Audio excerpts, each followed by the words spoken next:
With the LPL Under-19 division coming to an end tomorrow, let's take a look at how every team has fared in LPL 2025.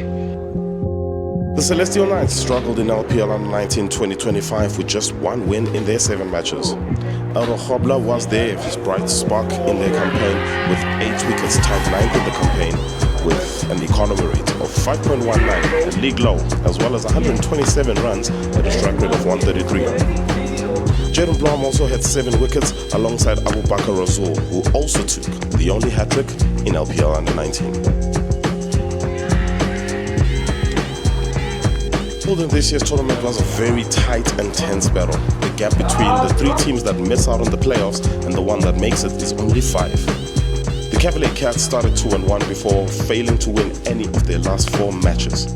Late season form sees them miss out of the playoffs despite spectacular performances from players such as Aldra Hazes, 8th of the leading run scorers table, and Clayton Hollick, who was 13th of the leading run scorers table with 170 and 159 runs respectively, and 10 wickets from Chris Duplessis, 6th most in the division. Inconsistency will haunt the Sporting Supermen's campaign, as leading into their last game they hadn't achieved the same result in back-to-back matches. They went into that final game knowing that whoever wins that game would make it into the playoffs, meaning losing that game sealed their fate. Plenty of individual brilliances in this campaign includes Jaden Govinder's 213 runs, which is good for 4th highest in the competition. 6 wickets come from their 4 frontline bowlers, Hopkins, Grenier, Liebenberg and Bijnath, with Hopkins leading the way with 11 wickets, whilst Anrich Liebenberg with 94 dot balls in the competition bowled 58% of his balls as dot balls, a league high. 1 point, 1 run somewhere in their last 2 games, and it could all be different. They love a close game to the Tasmanian Devils. They've had 3 of them decided in the last over, 2 ties and a 1 wicket loss in the other. I mean, if you look at the regular season campaign, they should be in the playoffs really, as they are the only team to deny the Hawks a win in the competition.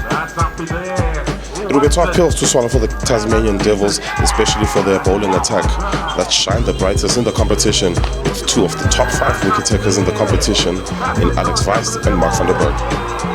Their batting maybe let them down a tad in the competition, with no batters in the top 14 of the leading run scorers. Our 4 players did score over 100 runs in the division though, with Alex Weist the pick of the bunch with 129 runs at a strike rate of 170. Into the playoff teams now. It's the Queensland Griffins, 4-3 record, 1 point ahead of the Tassie Devils. They face the Hawks in semi-final number 1. So 9 games you'd be forgiven for giving up on the Griff season. I mean, I know a few did, but they didn't.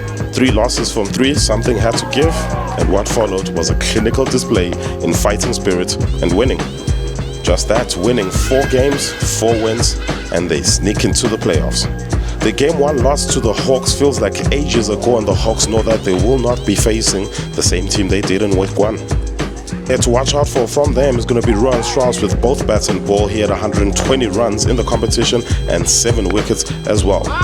They are the formed and are probably the 2nd most dangerous team in the competition right now. Well, I say they're the 2nd most dangerous team in the competition because of these guys, them Mzansi Hawks.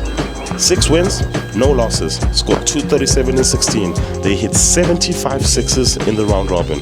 They've hit a 4 and a 6 with 5 to win needed off the last ball. What more do you need to be convinced that they are the favourites to win this title this year?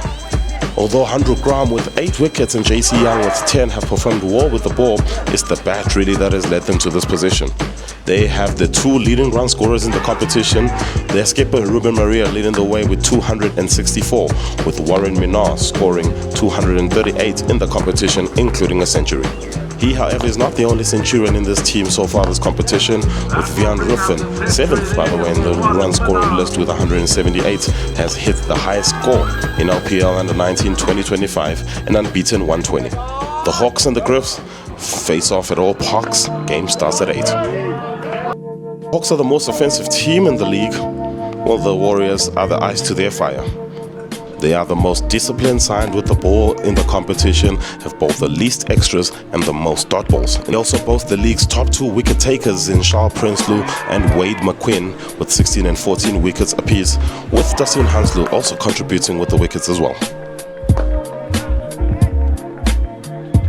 With the bat, it's Michael Holmes who will anchor the innings as he scored 169 runs in the competition at a strike rate of 110, but he hasn't needed to hit it that hard. That has come from the bat of Troy Gordon with 209 runs at a strike rate of 150. Second leading run scorer in the team, Charles Prinsloo, 191 runs at a strike rate of 150. That man is the MVP candidate right now for sure. They face these guys, the other team that snuck into the playoffs.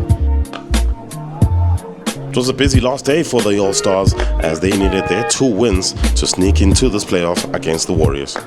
Well, it was the Warriors and Prinsloo that destroyed the start of the season for the Allstars, with Prinsloo taking 5 for 20 as the Stars were bowled out for 75. Since then, they're 4-2. And that's thanks to a couple of performers in the team, namely the other Centurion in LPL U19 2025 in Aiden van der Vees-Stazen, whose 215 runs includes 21 sixes, the most in the division. It's going to come down to their bowling, though, to win this game. I think Omar Sibi and Darius Maritz, the top 2 wicket takers for them, with 8 so far in the competition, they'll probably need to step up and carry this bowling unit if they are to make the final. So, join us at LPL 2025. It's the Under-19 playoffs live.